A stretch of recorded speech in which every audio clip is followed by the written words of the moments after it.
당신이 몰랐던 이야기. 오늘은 왕실로부터 독립을 선언한, 아니 독립이 아닌 싸움을 선언한 해리 왕자에 대한 이야기입니다. 이번 영상은 해리 왕자의 자서전 오픈도어 북스의 스페어와 함께 했습니다. 스페어, 흔히 무슨 일이 나면 갈아 끼우기 위해 들고 다니는 타이어를 스페어 타이어라고 합니다. 해리 왕자가 자서전에 스페어라는 이름을 붙인 건 자신이 예비용 왕자라는, 적어도 자신은 그렇게 느꼈다는 말이죠. 현재 영국 왕실의 싸움은 극으로 치닫는 중입니다. 해리 왕자는 독단적으로 왕실에서의 독립을 선언했고 폭로성 자서전인 책까지 출간하며 충격을 안겨주었죠. 어느 정도로 관심이 크냐 하면 스페어가 발매된 첫날에만 140만 부가 팔렸을 정도입니다. 비소설 부문 역대 최대 판매량이죠. 참고로 소설 부문 1등은 해리포터입니다. 둘 다 해리네요. 실제로 스페어 출판사의 이사가 우리가 아는 한 첫날 이보다 더 많이 팔린 책은 다른 해리가 등장하는 책뿐이다라고 말했죠. 참고로 제가 옛날에 짝사랑했던 여자의 이름도 해리입니다. 1해리가 1852m이니 한국과 4779일이 떨어진 영국에서 이런 막장 드라마 같은 상황이 벌어지고 있는 겁니다. 죄송합니다. 해리 드립은 여기까지만 하죠. 보통 폭로전이 벌어지면 폭로자가 큰 지지를 얻기 마련인데 스페어 출간 직후 영국의 90% 이상이 해리의 직위를 박탈해야 한다고 응답했으며 지지율도 떨어졌습니다. 이유는 자서전에 왕실의 적나라한 모습과 자극적인 내용이 많았거든요. 죽은 어머니인 다이애나와 접선하기 위해 심령술사를 찾아야 갔다던가, 17살의 연상이 여성과 첫 경험을 했다느니 전쟁 당시에 몇 명을 죽였고 코카인을 언제 해봤냐는 등의 내용이죠. 왕실 인물들에 대한 적나라한 표현과 경험도 담겨 있었고요. 한마디로 사랑과 존경을 받던 영국 왕실의 권위를 떨어뜨렸다는 이유죠. 반면에 영국이 아닌 곳에서는 해리 왕자에 대한 동정론도 많습니다. 영국 왕실과 관련 없는 사람들에게는 왕실의 권위보다 해리 왕자 개인에게 집중해서 이야기를 보았기 때문이죠. 물론 다이아 수저로 태어나서 불평불만하더니 결국에는 왕실 이야기로 돈을 번다는 시선도 적지 않고요. 한마디로 갑론을박이 난무하는 상황입니다. 해리 왕자를 욕하는 사람들의 말처럼 왕실에서 부족함 없이 자랐을 해리 왕자는 왜 독립을 선언하고 왕실과 척을 지게 된 걸까요? 해리 왕자는 1984년 현재 국왕인 찰스 3세와 다이애나 왕세자비의 둘째 아들로 태어났습니다. 아시다시피 다이애나는 민중의 왕세자비로 불리며 아름다움과 봉사와 자선활동에 헌신했던, 하지만 비극적이고 불행한 삶을 산 인물로 알려져 있죠. 찰스 3세는 다이애나와 결혼을 하기 전부터 불륜을 저지르고 있었습니다. 자신이 불륜을 저질러서인지는 몰라도 다이애나가 해리를 낳았을 때 머리색이 적발인 것을 보고 다이애나의 불륜을 의심했죠. 심지어 딸을 원했지만 아들이 태어나서 실망까지 했고요. 그래도 크게 문제는 없어 보였습니다. 다른 점이 있었다면 사적인 감정을 드러내지 않고 딱딱했던 다른 왕실의 사람들과 달랐다는 것이었죠. 애초에 다이애나도 감성적이어서 다른 왕족들이 꺼려했습니다. 다이애나는 해리를 맥도날드와 노숙자 보호소 같은 곳들에 데려가면서 평범한 삶과 일반 사람들에 대한 이해를 갖기 원했죠. 해리의 불행은 1996년 다이애나와 찰스 3세의 이혼과 함께 시작됩니다. 11살의 어린아이에게 부모가 이혼한다는 것은, 그것도 언론에 대서특필되며 주목을 받는 이혼을 한다는 것은 심적으로 크게 다가왔죠. 그래도 괜찮았습니다. 다이애나가 어디 가는 것도 아니고 찰스 3세가 자신을 버린 것도 아니니까요. 그런데 1997년 8월 다이애나는 파파라치를 피하려다 교통사고로 사망하고 말죠. 다이애나가 사망하고 해리는 심적으로 엄청난 고난을 겪었습니다. 감정도 마음대로 표출하지 못하는 영국 왕실에서 유일하게 자신의 이야기를 들어주고 말을 나눌 어머니가 병도 아니고 파파라치 때문에 교통사고로 사망했으니까요.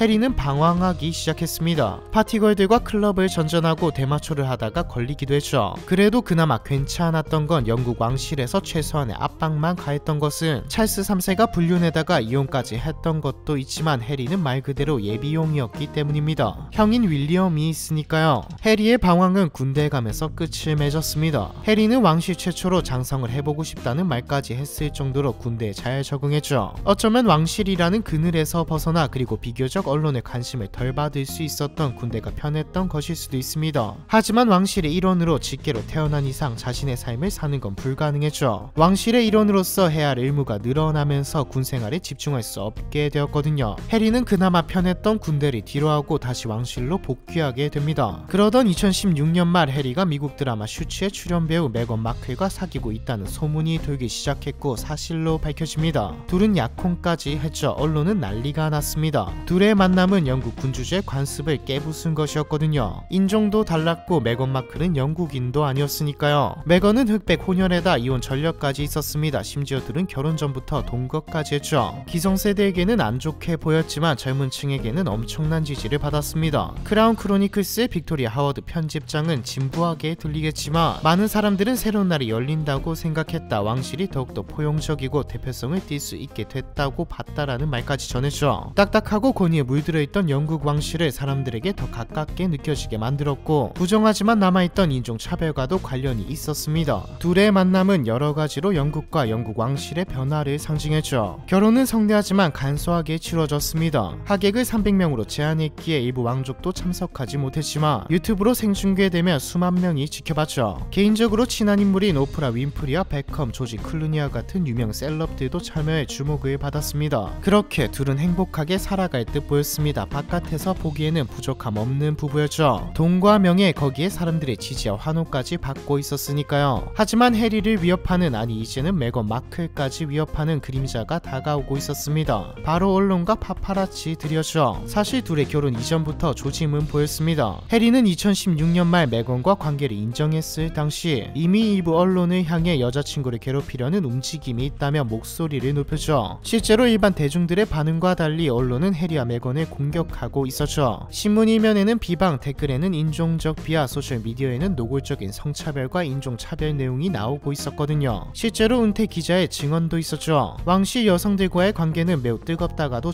차가워집니다. 그들이 왕실에 처음 들어오면 언론은 매우 우호적입니다. 1년 후엔 신문들은 이런 기사가 지루해졌다는 것을 깨닫고 친구나 전 동료들의 말을 빌려 다른 부류의 기사를 쓰기 시작하는데요. 이건 더욱더 악의적인 이야기로 좁혀집니다. 당시 해리와 메건은 딱 우호적인 단계를 지나가는 상태였습니다. 왕실을 취재했던 기자 제시카 모건은 해리는 언론이 자신의 어머니 다이애나를 보도하는 방식을 받기에 아내에게는 같은 일이 일어나지 않길 바랬다고 말했죠. 해리 왕자의 심정은 어땠을까요? 이가 갈렸을 겁니다. 해리는 과정을 모두 봤습니다. 어머니인 다이애나는 당신이 내 인생을 지옥으로 만들고 있다고 소리친 적도 있으니까요. 무엇보다 혼자라면 모를까 자신의 아내인 메건 마클이 언론의 횡포에 당하는 것은 참을 수 없었죠. 언론은 점점 더 노골적이어졌습니다. 2017년 윌리엄이 임신한 자신의 아내 케이트에게 아보카도를 선물했을 때는 아보카도가 입덧에 도움이 되게 선물했다고 보도된 반면 2019년 메건이 사랑하는 아보카도는 인권 침해와 가뭄을 유발한다는 기사가 나왔죠. 그러던 2020년 해리와 메건은 왕실 고위직에서 물러나 캐나다에서 생활하며 영국과 북아메리카를 오갈 것이라는 말과 함께 왕실에서의 독립을 발표합니다. 둘의 발표는 왕실과 상의를 하지 않은 독단적인 발표였다며 왕실은 실망을 표했죠. 후에 밝혀진 사실이지만 사실 해리는 이미 왕실의 독립에 대한 이야기를 한 상태였지만요. 언론은 영국이 EU에서 탈퇴했을 때 생긴 단어인 브렉시트와 같이 아내 때문에 왕실을 버린다는 의미에서 맥시트라는 단어를 쓰며 비난했습니다. 영국 언론과는 별개로 세계는 둘을 반겼죠. 둘은 캐나다로 이주하겠다고 발표했고 자유를 찾은 왕족이라는 이름으로 엄청난 지지를 받았습니다. 심지어 캐나다 총리로 나오면 뽑겠다는 여론조사에서 캐나다 국민의 61%가 지지한다는 결과가 나왔죠. 하지만 이 모든 이야기는 얼마 안 가 진흙탕 싸움으로 번지고 맙니다. 해리는 초기 영국 악성 언론이 싫어 왕실을 떠났다라는 말과 함께 내 정신건강을 파괴하고 해악을 끼치는 것 같았다. 그래서 나는 남편이자 아버지가 할 일을 했다며 가족을 왕실에서 내보낼 필요가 있다는 결정을 내렸다. 동시에 역사가 반복될까봐 가장 우려스럽다고 말했죠. 말 그대로 해리가 왕실을 나온 이유는 부와 권력, 안정적인 삶을 놔두고 바깥으로 나온 이유는 주체적인 상과 언론으로부터 자신과 가족을 지키기 위해서였습니다. 동시에 역사를 반복하지 않기 위해서였죠. 이후 해리의 발언에 대해 영국 왕실은 무대응으로 일관했지만 다들 느꼈죠. 둘 사이에는 더 이상 돌아갈 수 없는 벽이 생겼다는 것을요. 진짜 문제는 언론의 악의적인 보도가 싫어서 가족을 지키기 위해 왕실에서 독립한 해리는 더 큰 주목을 받기 시작했다는 겁니다. 특히 영국 언론과 정치권이 해리를 공격하기 시작했죠. 왕실도 말이 무대응이지 방관했다고 볼 수 있고요. 윌리엄과 해리의 불화설부터 시작해서 메건이 어쨌느니 누가 어쨌느니 사실 확인도 안 된 기사들이 난무했습니다. 둘의 예상과는 달리 악의적인 기사가 더 심해진 것이죠. 특히 2021년 오프라 윈프리 쇼가 기점이었습니다. 쇼에는 메건 마클이 출연했는데 내가 미국인이고 흑인 혼혈이라는 점 때문에 따돌림을 당했다. 아들 또한 흑인의 피가 섞였다는 이유로 차별을 받았으며 찰스 3세도 이를 방관했다는 말을 했죠. 당연히 난리가 났습니다. 세대 갈등까지 일어났죠. 영국의 기성세대는 왕실을 지지하고 해리 부부를 욕했으며 젊은 층은 해리 부부를 지지하고 왕실을 욕했습니다. 이참에 군주제를 폐지하자는 여론까지 나왔죠. 2022년에 공개된 넷플릭스 다큐멘터리 해리와 메건에서는 왕실에서의 독립을 말하는 자리에서 형이 윌리엄이 소리를 질렀고 영국 타블로이드지의 보도로 인해 메건 마클이 유산까지 했음에도 왕실은 방관했다고 주장했습니다. 문제는 해리 부부에 대한 여론이 점점 더 나빠지고 있다는 것이었죠. 것이었죠. 핵심은 누가 잘못했다가 아니었습니다. 영국 사람들은 안 그래도 영국 경제가 난항인데 왕실의 가정 싸움까지 신경 쓸 겨를이 없어졌고 이런 것까지 알아야 하나라는 여론이 형성된 것이죠. 갈등과 분열을 일으키는 원인이 해리 부부라고 생각한 겁니다. 2023년 찰스 3세의 대관식에서도 해리가 참여하기는 했지만 확실히 해리는 왕실에게 버림받은 모습을 볼 수 있었습니다. 대관식 이후 식사 자리에서도 해리는 찾아볼 수 없었고 아무도 만나지 못한 채 미국으로 돌아가죠. 해리 부부에 대한 여론은 여전히 극과 극으로 나뉘고 있습니다. 영국 사람들을 인터뷰한 영상을 봐도 누군가는 안타깝고 해리 또한 자신의 삶에 대해 말할 권리가 있다고 말하는 반면 상황이 너무 지저분해졌다 이제 실증난다고 말하는 사람도 있습니다. 해리를 욕하는 사람도 있고요. 이런 상황에서 자서전이자 회고록 스페어를 출판한 것이죠. 물론 자서전은 해리의 입장에서 쓰여진 것이기는 합니다. 하지만 해리가 왜 어떤 생각으로 왕실을 나오고 폭로전을 이어가고 있는 것인지 알 수 있죠. 우리가 바깥에서만 보던 영국 왕실의 적나라한 모습을 볼 수 있기도 하고요. 사실 가십적인 부분이 많이 주목받아서 그렇지 스페어에서 주목할 부분은 왕실에서 나와 주체적으로 자신의 삶을 찾은 해리의 모습입니다. 책은 하나의 경험이죠. 책을 읽는 동안 온전히 개인의 입장에서 본 세계를 마주할 수 있으실 겁니다. 처음에 말했듯 이번 영상은 해리 왕자의 자서전 오픈도어 북스의 스페어와 함께 했습니다. 스페어는 해리포터 이후 가장 많이 팔린 책이자 단기간 최대 판매 세계 기네스에 등재되었고 아마존 연속 65주 종합 베스트셀러를 기록했죠. 타임즈 선정 꼭 읽어야 할 책으로도 선정되었습니다. 오늘 이야기한 맥락을 알고 책을 읽는다면 재미가 없을 수야 없는 책이죠. 댓글에 서점 링크를 걸어둘 테니 관심이 있으신 분들은 구경해보시는 게 어떨까요? 해리 왕자에 대한 이야기 이번 편은 여기까지입니다.